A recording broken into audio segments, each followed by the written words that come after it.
Attention to all my followers and buyers po na nakikinig po sa aking live at ito po ay kayo po ay nakafollow sa akin. Pakitulungan po ako mga madam ko.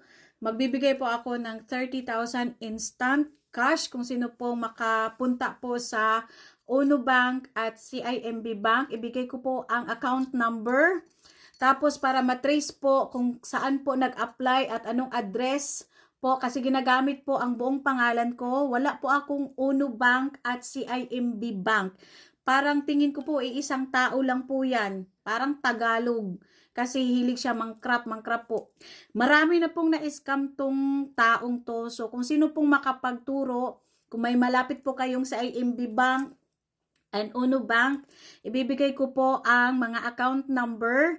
At kasi hindi po talaga, wala kahit man saan tayo mag-abot, isa lang po ang aking bank sa Pilipinas na active po. Yan po ay Metro Bank bago po ako magpunta dito sa Canada. And recently lang po ako sumikat.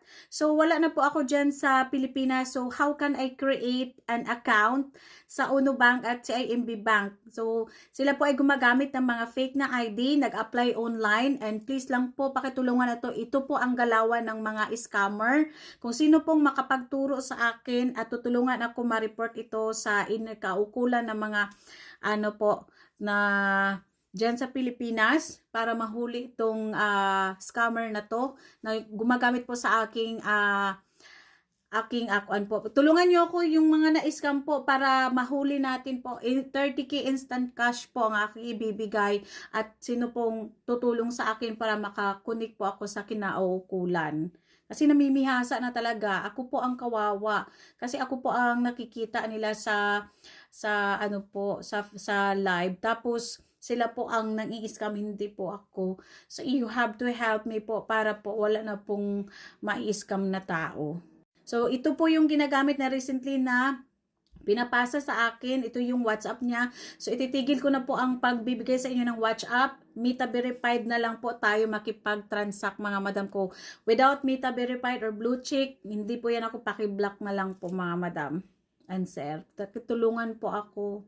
Basahin ninyong mabuti po. Wala po akong ganyan na number sa Pilipinas. At siguro naman Bisaya po ako. Hindi po ganyan ako ka-fluent mag-Tagalog. Tsaka yung ginagawa niya, kinakrap-krap lang niya.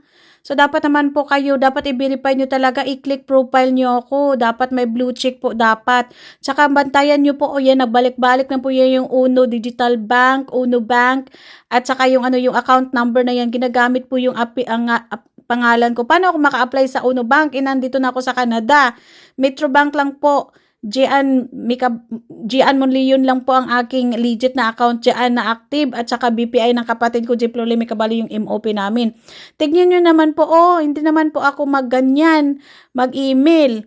So, pakatilungan po ako kung sino pong malapit na merong CIMB Bank at Uno Bank dyan. Pakireport naman po ito at matrace ako po